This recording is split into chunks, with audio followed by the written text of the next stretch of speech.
to experience this won't hurt you, and there is nothing to fear.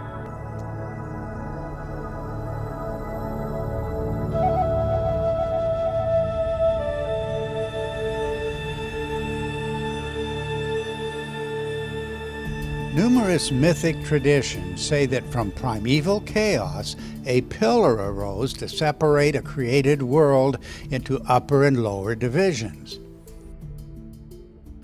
By following the ancient stories of this cosmic pillar, we are led invariably and perhaps surprisingly to another archetype called the beginning of time. In our previous episode, we noted the role of the Egyptian pillar god Shu, whose upraised arms separated the all-encompassing primeval unity Atum into regions above and below. Across the land of Egypt, the creation texts identify the event as the Zep Tepi, the first time, when the gods inaugurated the beginning of time. We also observed this idea attached to the Sumerian and Babylonian god Enlil, called the Great Mountain, or Pillar of the Sky. Like the Egyptian Shu, Enlil divided a pre-existing unity into two regions, one above, one below. The word for that original unity was Anki, a combination of the very words for above and below, An and Ki, a remarkable counterpart to the story of the Egyptian Shu. And every New Year, the Babylonian calendrical rituals looked back to this event as the beginning of time. By comparing the ancient traditions, we discover a complex of connected themes. The mythic archetypes include undifferentiated watery chaos in the beginning, emergence of a cosmic pillar from these untamed celestial waters, identity of this pillar with the first activity of a cosmic warrior, role of this pillar god in separating primeval formlessness into visible regions above and below, role of a revolving crescent in the polar opposition of these two regions, a central star around which the crescent revolved, and the beginning of timekeeping in these very events.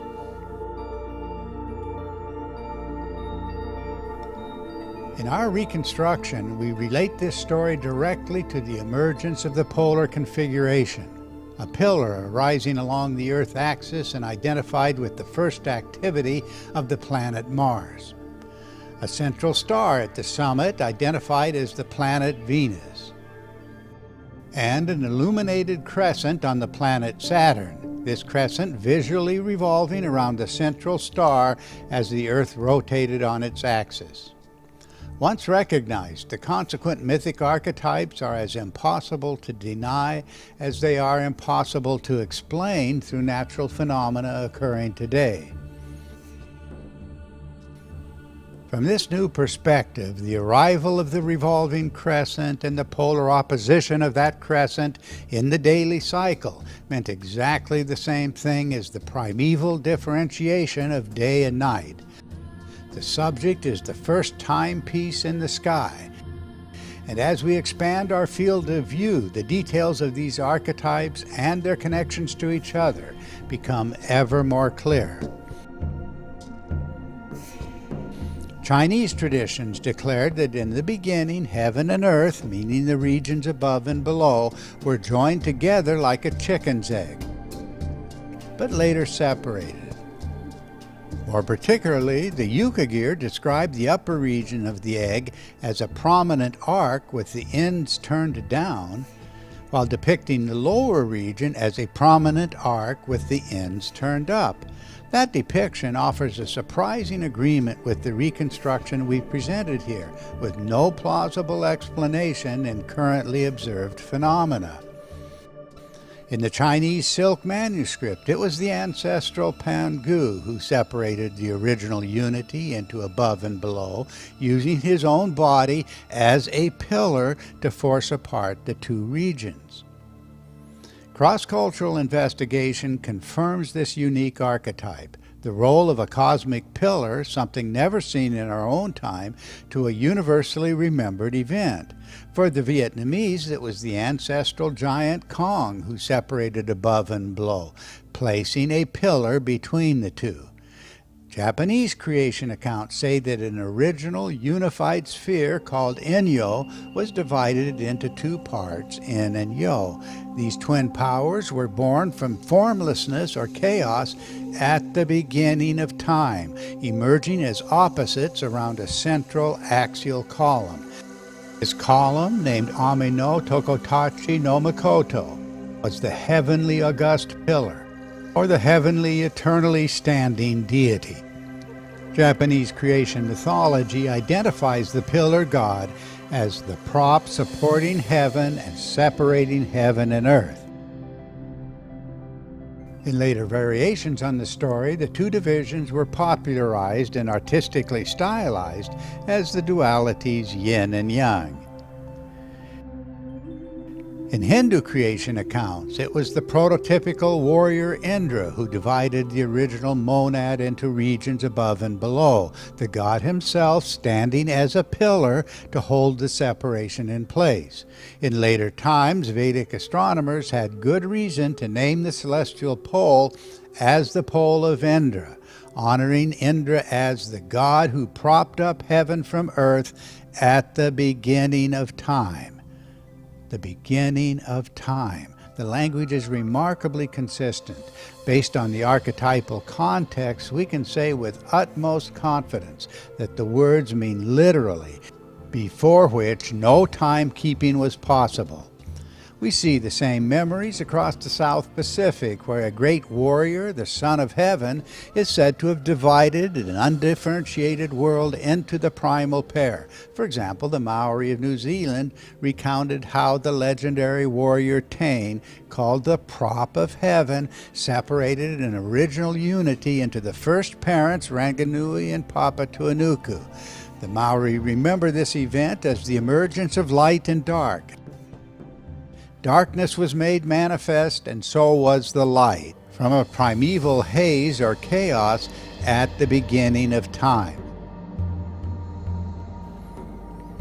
And so the Hawaiian myths make clear that the original male and female powers named Ao and Po first appeared within the primeval waters at the beginning of time. This was when the Creator God separated Ao and Po, bringing the first day and night and making possible the world as we know it.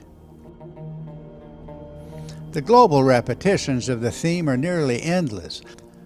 Like the Egyptian warrior Shu and the Mesopotamian warrior Enlil, the Maya warrior Tepiu is said to have first separated above and below, typically mistranslated as the separation of heaven and earth. The Mosatine tribes of Bolivia recall a huge serpent taking the form of a pillar to hold apart two regions above and below, while the New Hebrides version says it was an eel that rose pillar-like from the primeval chaos to divide an original formless power into divisions above and below. But again, the translators render above and below as heaven and earth. Adding a somewhat comical texture is the North American warrior trickster Coyote, said to have been present at the creation, to have raised a great mountain, and even said to have helped in the separation of heaven and earth. This universal idea deserves much greater attention from students of the ancient languages and cultures. An entire complex of mythology traces to the activity of a revolving crescent above a cosmic pillar, taking us back to the earliest ideas of ancient Egypt and Mesopotamia. This collective memory could not be accidental. The revolving crescent was the decisive agent in the separation of above and below, since its revolution was the archaic cycle of day and night, as the polar configuration grew bright, then dimmed. Here was the universal beginning of timekeeping, well before the counting of months or years under the present arrangement of the sky. Such memories coming down to us from every corner of the ancient world can only reinforce our conclusion that the mythic archetypes originated in an unfamiliar world. As we explore the ancient context, letting words mean what they say, the implications become ever more clear. The global archetypes would not even be possible without the visible, towering forms anciently revered on every habitable continent.